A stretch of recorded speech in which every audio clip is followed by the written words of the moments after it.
नमस्कार दोस्तों, स्वागत है आपका आज के नए वीडियो में। आज दोस्तों हमारे साथ हैं सुनील जी, अक्षर प्लांट एंड प्लांटर्स के ऑनर। नमस्कार दोस्तों। तो दोस्तों आज जो है हम इनसे पूछेंगे कि ये जो अडेनियम रखते हैं, देखिए कितनी खूबसूरत जो है इनके यहाँ फ्लावरिंग होती है, बहुत ही अच्छे जो है ग्रोथ होती है और बहुत ही अच्छे जो है इनके प्लांट्स रहते हैं, सर्वाइव करते हैं। अच्छी चीज़ ये है, रॉट नहीं करते इनके प्लांट्स, बहुत ही कम रॉट करते हैं। जो रॉट करते हैं उनको भी ये सर्वाइव करा ले जाते हैं। तो वही आज इनसे पूछते हैं कि सर आप ज़रा हमें बताइएगा किस तरह से आप जो है केयर करते हैं, कुछ हमें बताइएगा फर्टिलाइज़र के बारे में, क्या फर्टिलाइज़र आप देते हैं, फ्लावरिंग इतनी अच्छी होती है। देखिए सर, फर्टिलाइज़र और रॉट जी, ये आपस में इंटरकनेक्टेड है एक तरीके से। अच्छा, हाँ, क्योंकि आप बोले दोनों, तो मैं बता दूं दोनों इंटरकनेक्टेड कैसे हैं। बहुत ज़्यादा हैवी फर्टिलाइज़र आप दे दो, बहुत ज़्यादा केमिकल फर्टिलाइज़र दे दो, आप डीएपी यूरिया ज़्यादा देते हैं तो आपके प्लांट ज़्यादा रॉट होंगे। उसी तरीके से कि जैसे समझ लीजिए कि किसी ने बहुत ज़्यादा दवाइयाँ खा के या इस तरीके के सप्लीमेंट लेके बॉडी बनाई तो उसकी बॉडी में जैसे नेगेटिव इफेक्ट आते हैं। जी जी जी। तो उसी तरीके से बहुत ज़्यादा अगर आप केमिकल खाद देते हैं तो प्लांट का इम्यून सिस्टम जो है वो वीक रहता है। ओके। दूसरा, प्लांट एक्सेस ग्रोथ तो करेगा मगर उसके अंदर जो स्ट्रेंथ होनी चाहिए वो नहीं आएगी। वो स्ट्रेंथ नहीं। वो स्ट्रेंथ कैसे आती है? जब सभी न्यूट्रिएंट्स बैलेंस फॉर्म में अगर पौधे को मिलते हैं तो वो पौधा जो है हेल्दी रहता है। ग्रोथ भले थोड़ी स्लो होगी लेकिन स्टडी होगी, मजबूत रहेगी। मजबूत रहेगी।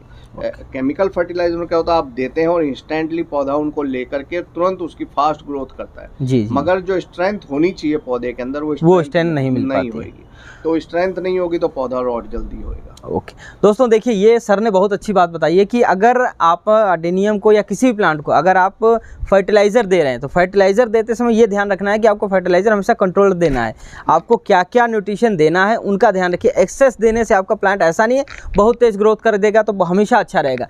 होता क्या है, सर ने बताया अगर आपने फर्टिलाइज़र दिया, ज़्यादा फर्टिलाइज़र देंगे फटाक से ग्रोथ कर जाएगा, लेकिन क्या रहेगा, ये हाइट बढ़ जाएगी। हाइट बढ़ेगी तो ये गिर जाएगा नीचे। साथ ही साथ में इसकी स्टेम कमज़ोर रहेगी। स्टेम कमज़ोर रहेगी, अगर बारिश का इम्पैक्ट आया या अपना जो सर्दियाँ हैं, ठंड का इम्पैक्ट आया, तुरंत आपका प्लांट जो है रॉट हो जाएगा। कई बार देखते हैं आप रॉटिंग होती है सर, ब्रांच रॉट वगैरह जो होती है ज़्यादातर उस कारण से भी होता है।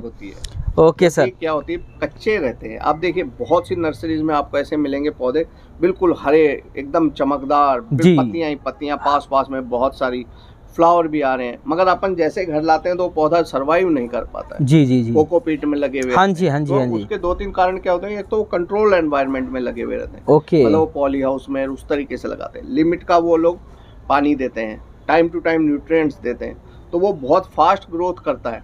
मगर वो हमारे यहाँ पे जैसे, एक तो क्या होता है यहाँ पे अपने बहुत तेज गर्मी, बहुत तेज सर्दी, अपन जैसे एक्सपोज करते हैं उसको तो वो एकदम से उसके ऊपर पौधे पे स्ट्रेस आती है, रॉट आने की पॉसिबिलिटीज ज़्यादा रहती हैं। तो ऐसा होता है सर, जैसे नर्सरी में या जहाँ पर ये लोग ग्रो करते हैं वहाँ पर कंट्रोल्ड एनवायरनमेंट बना के रखा उन्होंने। अगर 35 से जो है 30 डिग्री के बीच में टेम्परेचर चाहिए तो उतना ही मेंटेन है। अगर उनको सनलाइट इतनी देर की चाहिए तो उतनी देर की सनलाइट मिलेगी। उसके साथ में इनको इतना फर्टिलाइजर देना तो वो क्वांटिटी हर प्लांट को बराबर क्वांटिटी में ही फर्टिलाइजर मिलेगा, सब कुछ बराबर रहेगा। कैसे आप समझ सकते हैं चीज़ों को कंट्रोल्ड क्या होता है कि आप देखते होंगे बहुत सी सब्जियां ऐसी हैं जब जिनका मौसम नहीं होता तो भी वो मार्केट में अवेलेबल रहती है। हाँ जी हाँ जी हाँ जी। तो उनका कारण ये है कि वो इस तरीके के एनवायरनमेंट क्रिएट करके ग्रो करी जाती हैं कि जैसा एनवायरनमेंट उस पौधे को चाहिए वैसा ही उसको बना दिया उन्होंने। तो इसीलिए 12 महीने बहुत सी सब्जियां आजकल जो है मिलने लगी हैं। ऐसे ही होता है सर कि कई बार ऐसा होता है कि ठंडियों से पहले जो है, जैसे सर्दियाँ स्टार्ट होने वाली हैं, आप लोग जाएंगे शॉप पे सीडलिंग लेने के लिए, हम लोग ग्रो करेंगे तो अभी सीडलिंग ग्रो नहीं करती है।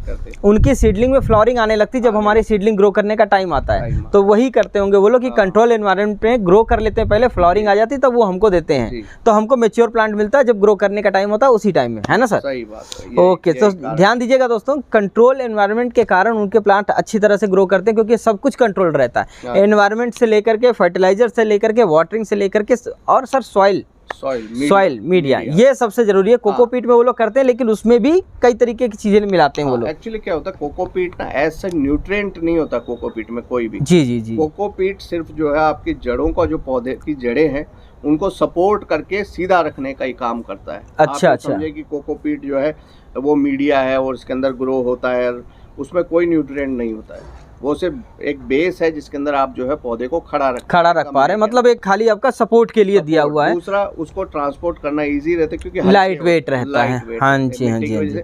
क्योंकि ट्रक लोड आता है तो वो वजन से भरते हैं गाड़ी को। हाँ जी, हाँ जी, हाँ जी। वजन कम होएगा तो गाड़ी में पौधे ज्यादा भर पाते हैं। कोकोपीट में पानी दे रहे हैं तो वो भारी है, जैसे ड्राई हो गया तो एकदम हल्का। नहीं, फिर भी मिट्टी से तो कम ही भारी होता है। हाँ, नहीं सर, अगर पानी मिलाए हैं थोड़ा सा वेट बढ़ जाता है, अगर पानी सूख गया तो एकदम हवा की तरह हो जाता है, जैसे लगता है केवल गमले का वेट है। तो कोकोपीट ऐसा मीडिया नहीं है। मीडिया उसके अंदर जितने भी न्यूट्रिएंट्स होते हैं वो ऊपर से सप्लीमेंट करके दिया जाता है।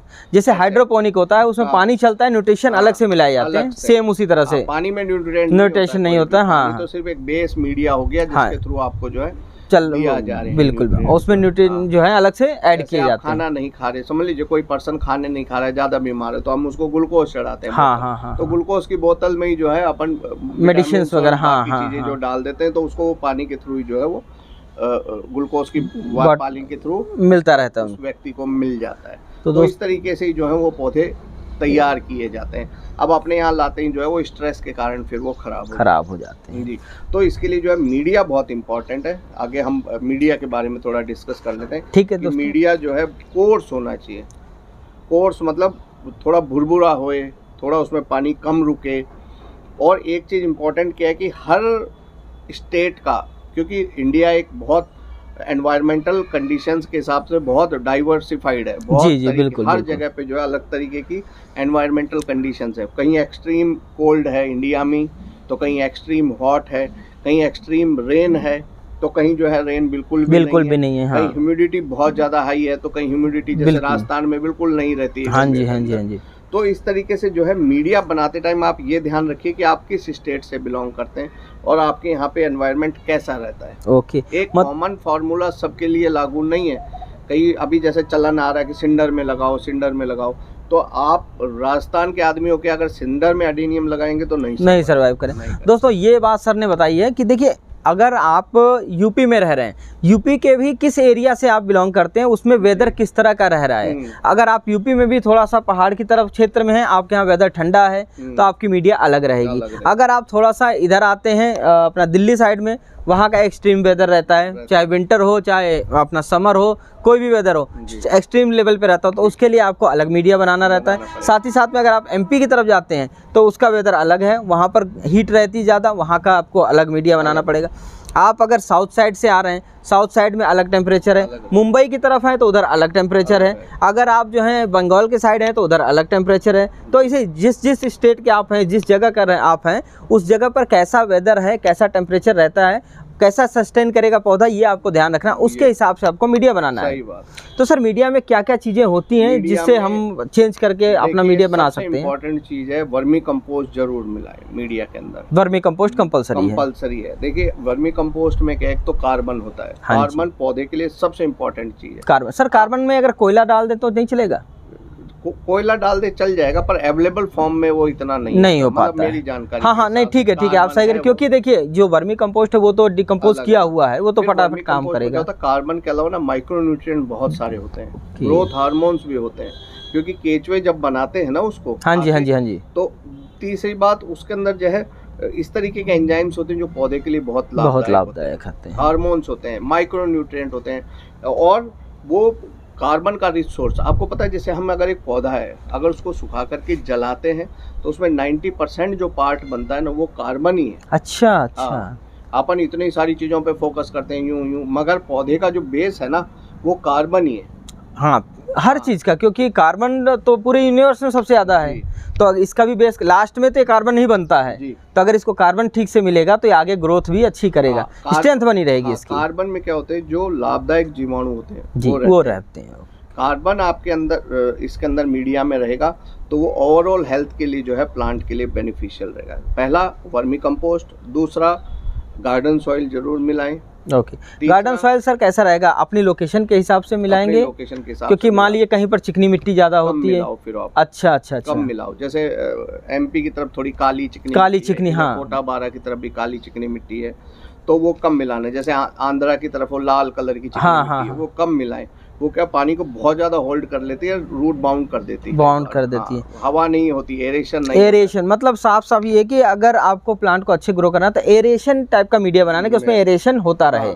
मगर बहुत एक्सेस एरेशन भी नहीं होना तो फिर वो डिहाइड्रेट हो जाएगा प्लांट आपका। क्योंकि जड़ों में अगर गर्म हवा घूम गई तो आपकी जो है पौधा डिहाइड्रेट रहेगा, श्रिंक जल्दी होगा।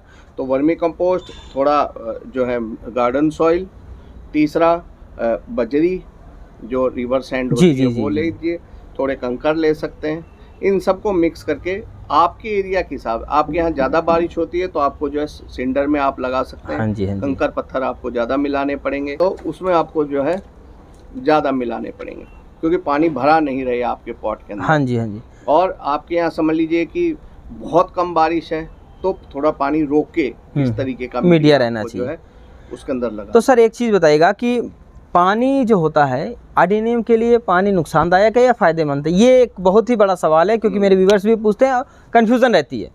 आप एक बार जरा बताइए, एक्सपर्ट एडवाइस क्या है कि पौधे को ना दो तरीके का पानी होता है, एक तो वाटर और दूसरा होता है water available for plant. Okay. इसमें मीडिया के अंदर क्या होता है कि जो बारीक जड़ें होती हैं वो पानी को एब्जॉर्ब करती हैं। कभी भी कीचड़ जो है ना, कीचड़ में पौधा नहीं उगेगा। आपने कीचड़ कर दिया, गार कर दिया, मतलब पानी इतना ज़्यादा भरा हुआ है जिसकी वजह से हवा जो है या रूट्स को जो है बिल्कुल ही सांस नहीं आ रही है, तो रूट्स में रूट रॉट आएगा। और पानी अवेलेबल हो वो इस तरीके से अवेलेबल हो जैसे नम होनी चाहिए ज़मीन, मॉइस्ट होनी चाहिए ज़मीन। जो मीडिया है ना वो मॉइस्ट होना चाहिए। मीडिया कभी भी ऐसा नहीं होना चाहिए कि पूरे कीचड़ हो गया है, पूरे के अंदर इतना ज़्यादा पानी है, ऊपर काई आ गई। काई भी इस बात का सूचक होती है कि पानी रुक रहा है और इसमें जो है नाइट्रोजनस फर्टिलाइजर आपने ज़्यादा दिया, उसकी वजह से भी कई बार जो ऊपर पपड़ी आ जाती है और वो जो है जड़ें उसकी खराब होने लगती है। ओके सर एक चीज़ और बताइएगा हमारे व्यूअर्स को कि अडेनियम की गुड़ाई वगैरह भी की जाती है क्या? गुड़ाई करनी चाहिए सर। गुड़ाई तो लगभग महीने में एक बार आप करो, कम से कम महीने में गुड़ाई करनी चाहिए। अभी क्या होता है, अभी बारिश के बाद तो आपको करनी ही करनी है। बारिश के बाद आप देखेंगे बिल्कुल मीडिया जम गया है, आ गई ऊपर, तो गुड़ाई करके और जो भी आपके पास फर्टिलाइजर अवेलेबल हो वो आपको थोड़ा सा फर्टिलाइजर उसके रिकमेंडेड डोज के हिसाब से देना है। और गुड़ाई बहुत इंपॉर्टेंट। गुड़ाई इसलिए क्योंकि ऊपर की देखना आप, कई बार मिट्टी हार्ड हो जाती है। मिट्टी हार्ड होगी तो आप देखिए कई बार हम गमला खाली करते हैं तो नीचे का सूखा पड़ा रहता है। हाँ, बिल्कुल ऊपर गीला रहेगा, बिल्कुल जहाँ जड़ें हैं वहाँ पानी नहीं पहुँच रहा है, बिल्कुल सही है। और वही जो ऊपर में गीला रहता है उसी से रॉट भी स्टार्ट होता है, उससे जो है आपका ट्रंक रॉट हो जाएगा। और जहाँ पे वो जॉइंट रहता है, जहाँ से गीला रहता है वहाँ पे वहीं से वो डंपिंग ऑफ होना शुरू हो जाता है। अच्छा सर एक चीज़ और बताइएगा, अभी जो है अच्छा याद आ गया मेरे को, गमला जो होता है, गमला किस तरह का रहना चाहिए? क्योंकि हमेशा जो है मैं पूछता हूँ क्योंकि क्या होता है कई जगह पर कि हमारे पास स्पेस कम है, हमारे छत पे है या कहीं ऐसी जगह रखे जहाँ पर वेट ज़्यादा नहीं हो सकता है, कई मतलब होते हैं कंडीशंस अलग अलग। तो गमला किस तरह का रखना चाहिए? अगर मान लीजिए वो उस तरह का गमला नहीं हो पा रहा है तो फिर उसका अल्टरनेट हम क्या करें कि दूसरे गमले में भी थोड़ा ठीक से सरवाइव कर पाए पौधा हमारा? तो गमला देखिए, पहली जो रिक्वायरमेंट है वो तो मिट्टी का सबसे बेस्ट गमला है। मिट्टी का जो नॉर्मल टेराकोटा पॉट जैसे ये भी है, जी मिट्टी का है ये, तो मिट्टी का पॉट सबसे बढ़िया है, पहली बात। दूसरी बात, नहीं अवेलेबल है तो आप जो है सीमेंट के में लगा सकते हैं। सीमेंट का सर गर्म तो नहीं होता ज़्यादा? सीमेंट की वॉल ज़्यादा मोटी होती है। अच्छा वो अंदर हीट नहीं होने देती। तो सीमेंट का बढ़िया है। तीसरे नंबर पे जो है आप सिरेमिक ले सकते हैं, प्लास्टिक ले सकते हैं। दोनों की वॉल जो है ऐसी होती है कि जिसमें से पानी बाहर नहीं निकल पाता है। हाँ। प्लास्टिक के भी लेते हैं तो थोड़ी थिक वॉल की। अच्छा, मतलब हीट ज़्यादा अंदर ना आ पाए इस तरह का हो। कलर जो है ब्लैक कम लीजिए। अच्छा, ब्लैक ज़्यादा हीट जो है हीट को एब्जॉर्ब करता है। गमले जो है वाइट लीजिए, ग्रीन ले लीजिए। डार्क कलर के गमले अपने को नहीं लेने। डार्क जो है हीट एब्जॉर्ब करेगा और आपका गमला ज़्यादा गर्म हो जाएगा। पहली जो रिक्वायरमेंट है इसकी ये ओपन माउथ का होना चाहिए। कभी भी मटकी के जैसे आकार के गमले में अडेनियम आगे की तरफ जो है, अगर जो ऊपर की तरफ पतला हो ऐसा गमला नहीं, कभी नहीं लेना है। खुला रहना चाहिए, खुला मुंह का। समझ गया। वो इसलिए कि कभी आप जैसे उसको रिपोर्ट करेंगे तो निकलेगा ही नहीं, अगर तोड़ना ही पड़ेगा। दोस्तों ये चीज़ आप ध्यान रखिएगा क्योंकि कई बार लोग क्या करते हैं कि गमला ऐसा लेते हैं सुंदर गमला के चक्कर में जो ऊपर से ऐसा मुड़ा हुआ रहता है। नीचे तो स्पेस रहेगा लेकिन ऊपर से ये कर्व टाइप का रहेगा। तो अगर आपका क्योडेक्स इसका बढ़ रहा है, अंदर जाकर के वो बढ़ेगा, तो लास्ट में आपका यही करेगा कि गमले को तोड़ना पड़ेगा, तोड़ के ही निकालना पड़ेगा, आप ऐसे नहीं निकाल पाएंगे।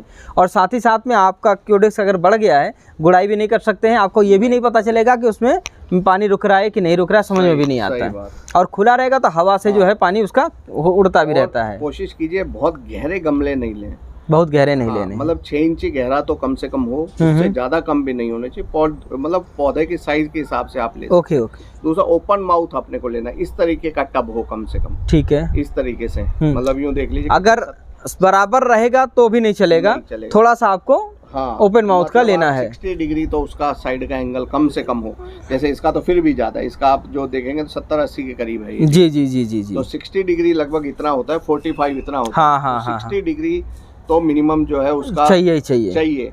उसमें क्या होता है कि तो गमला नहीं टूटता है, नहीं तो अडेनियम गमला तोड़ता है। वो तो हर बरसात में आप लोगों को भी पता है कि हर बरसात में गमला तोड़ता ही तोड़ता है, एक ना एक प्लांट तो गमला तोड़ेगा ही तोड़ेगा। मगर इस टाइप का अगर शेप होता है तो वो ऊपर की तरफ आता है, गमले नहीं टूटते आपके, और साथ में रॉड भी उसकी खराब नहीं होती, रूट का कोई डिजाइन जो है उसकी खराब नहीं होगी। तो इस तरीके से क्या होता है कि ऊपर धूप भी उसको सफिशिएंट मिलती है। इस टाइप के जो सिलेंड्रिकल पॉट्स होते हैं उसमें मीडिया कई बार आप देखें ऊपर सूख जाता है पर नीचे गीला बना रहता है, और फिर आप उसमें पानी देते हैं तो वो लगातार गीले बना के रॉट हो जाता है। समझ गया सर। पौधे में मतलब गमले में पानी भरा नहीं रहना चाहिए। देखिए कि ड्रेनेज होल से पानी निकलता है नहीं निकलता है। जब भी पानी दे सफिशिएंट पानी दें, पौधे को अच्छे से पानी देना है। पानी इतना देना है कि वो नीचे से निकलता है, दिखना चाहिए कि भाई निकल गया पानी, तो वो मीडिया भी सही है और वो ड्रेनेज होल भी सही है और गमला भी आपका सही है। बहुत अच्छी बात बताई सर आपने। अगर इसमें पानी दे रहे अच्छे से पानी देंगे, जब नीचे से निकलने लगे ये समझ में आएगा कि पानी अंदर रुक नहीं रहा है, और साथ ही साथ में कि नीचे तक पानी पहुंच गया है, पौधे की पूरी जड़ों तक पानी पहुंच। ओके। और सर अगर मान लीजिए पानी डालते तुरंत निकल गया पानी, तो वो मीडिया अच्छा है? हाँ, बढ़िया मीडिया माना जाएगा उसको। पर उसमें क्या हो रहा था, बहुत ज्यादा आप वेल ड्रेन ले लेते हैं ना, कई लोगों क्या सुन के कि वेल ड्रेन होना चाहिए, वेल ड्रेन होना चाहिए, वो इतना ज्यादा वेल ड्रेन बना देते हैं कि पौधे को जितना थोड़ा बहुत तो चाहिए ना पानी, वो उतना भी उस गमले में नहीं रुक पाता। तो उसको वेल ड्रेन नहीं कहेंगे, उसको हम कहेंगे ओवर ड्रेन। ओवर ड्रेन है ना, वो फटाक से निकल जा रहा, तो वो है ही नहीं कुछ उसमें। तो समझ गया मैं। उसमें 2 नुकसान है। पहला नुकसान तो क्या है कि पानी पौधे को नहीं मिला जितनी देर उसकी जड़ों को चाहिए होता है। जी जी जी। दूसरा, न्यूट्रिएंट्स आप जो भी देते हो बहुत जल्दी वॉश आउट हो जाता है, निकल गया नीचे से सारा, बह गया वो। तो वो आप जैसे पानी देंगे तो वो न्यूट्रिएंट्स भी जो है उसके साथ जो आपने दिया है, कोई भी फर्टिलाइजर दिया है या मीडिया में भी जो न्यूट्रिएंट्स हैं वो जल्दी वॉश आउट हो जाते हैं। आपने देखा होगा बारिश के बाद जो है पत्तियां बहुत ज़्यादा पीली पड़ती हैं, तो वो पीली पड़ने का कारण यही है कि जो मीडिया था उसमें न्यूट्रिएंट्स या तो ड्रेन आउट हो गए या आपके पौधे ने ग्रोथ करने के चक्कर में सारे न्यूट्रिशन ले लिया। क्योंकि मीडिया तो इसमें लिमिटेड। बिल्कुल बिल्कुल बिल्कुल, ये है कारण। बारिश के बाद जो है पत्तियां भी पीली पड़ रही। जी जी जी, बिल्कुल बिल्कुल बिल्कुल जी। तो सर मतलब बरसात के बाद अगर पत्तियां पीली पड़ रही तो घबराने की कोई बात नहीं है। आपके प्लांट जो है वो एक्स्ट्रा न्यूट्रिशन ले लिया है, उस कारण से जो है वो पुरानी पत्तियों को निकाल रहा है, अब कुछ बचा नहीं है, पहले वो सारा ले चुका है, अब खाली पड़ा है तो क्या होगा, फिर पत्तियां ड्रॉप होंगी। न्यूट्रिशन ऐड करें। अगर एक भी पत्ती नहीं तो NPK दीजिए 19-19-19। ओके, वो सही है। उससे क्या नई फुटान मिलेगा पौधे को और सारे न्यूट्रिएंट्स उसको मिल जाएंगे। न्यू है तो मुख्य सर NPK जरूरी होता है पौधे के लिए। क्या है कि पोषण तत्व जो होते हैं ना वो 17-18 प्रकार के होते हैं लगभग, जिसके अंदर सबसे जो मेन होते हैं कार्बन, हाइड्रोजन, ऑक्सीजन। ओके, ये नेचर से अपने को मिल जाते हैं। उसके बाद जो आते हैं वो आते हैं N, P और K, नाइट्रोजन, फास्फोरस और पोटाश। ये सबसे ज्यादा पौधे को जरूरत होता है। इसके बाद कैल्शियम, मैग्नीशियम, सल्फर की जरूरत होती है। ठीक है। और उसके बाद जो माइक्रो न्यूट्रिएंट होते हैं, जैसे आपने सुना होगा आयरन है, बोरोन है और मोलिब्डेनम है, ये सब चीजें जो होती है कम चाहिए होती है। कॉपर है, निकल है, मात्रा कम चाहिए होती है। जैसे ह्यूमन बॉडी को भी थोड़ी थोड़ी मात्रा माइक्रो न्यूट्रिशन चाहिए, जैसे विटामिन कम चाहिए, मल्टीविटामिन थोड़े से चाहिए होते हैं। प्रोटीन, कार्बोहाइड्रेट ये ज्यादा चाहिए होते हैं। तो उसी तरीके से पौधे के लिए जो NPK बहुत इंपॉर्टेंट रोल प्ले करता है। तो नाइट्रोजन जो है ग्रोथ के लिए है, फास्फोरस जो है बेसिक स्ट्रक्चर के लिए है, और पोटाश जो है वो फ्लावरिंग के लिए इम्पोर्टेंट होता है। तो आपका पौधा किस स्टेज में है उसके हिसाब से अपने को न्यूट्रिएंट्स का चयन